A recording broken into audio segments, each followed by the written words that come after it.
Assalamualaikum warahmatullahi wabarakatuh. Perkenalkan nama saya Srija Bayaki dengan NIM 17211037 dari Program Studi Ilmu Aktuaria Institut Teknologi Kalimantan. Hari ini saya akan mempresentasikan mengenai mekanisme pasar future, yaitu salah satu instrumen penting dalam finansial derivatif. Apa itu pasar future? Pasar future adalah pasar terorganisir yang memperdagangkan kontrak berjangka. Kontrak ini merupakan perjanjian untuk membeli atau menjual suatu aset di masa depan dengan harga yang sudah disepakati hari ini. Berbeda dengan pasar spot di mana transaksi langsung terjadi saat itu juga.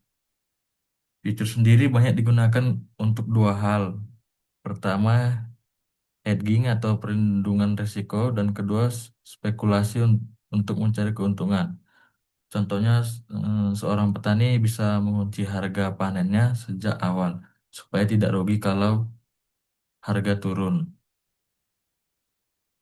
Yang ketiga, mekanisme margin. Dalam perdagangan future ada yang namanya margin. Pertama, initial margin, yaitu dana jaminan awal yang disetor. Biasanya 5-15% dari nilai kontrak. Yang kedua, maintenance margin, yaitu saldo minimum yang harus dijaga. Kalau saldo turun di bawah maintenance margin, maka akan terjadi margin call. Artinya kita harus menambah dana. Contoh kontrak senilai 100 juta rupiah. Initial margin 10 juta, maintenance margin 5 juta. Kalau saldo margin tinggal 4 juta, kita wajib top up dana. Yang keempat, mark to market. Selanjutnya, setiap hari kontrak future akan dinilai kembali mengikuti harga pasar. Ini disebut mark to market. Artinya keuntungan atau kerugian kita langsung dihitung dan dimasukkan ke akun margins secara harian. Kalau saldo margin jatuh jatuh di bawah batas minimum, akan muncul margin call dan investor harus menambah dana. Kalau tidak, maka posisinya bisa ditutup atau dilikuidasi. Sistem ini menjaga agar kerugian tidak menumpuk terlalu besar. Nah, yang kelima itu ada settlement proses. Setiap kontrak future pada akhirnya harus diselesaikan atau settlement.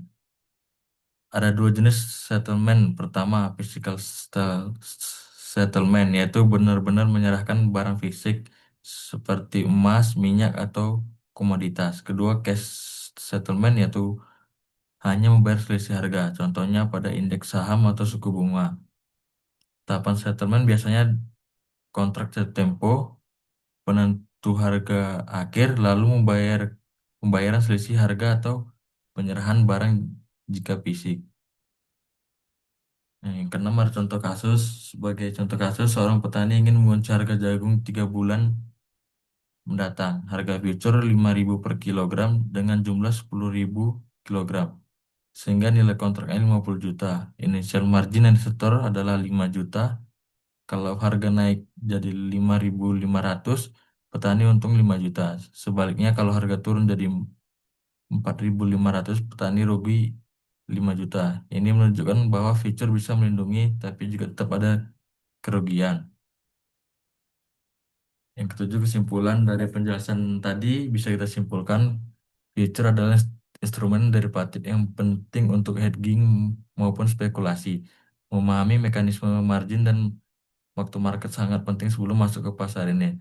Settlement bisa dilakukan secara fisik atau tunai, tetapi mayoritas kontrak modern memakai cash settlement. Karena future menggunakan leverage, risikonya cukup tinggi. Jadi pemahaman yang baik sangat diperlukan sebelum berinvestasi. Sekian presentasi dari saya. Kurangnya saya minta maaf.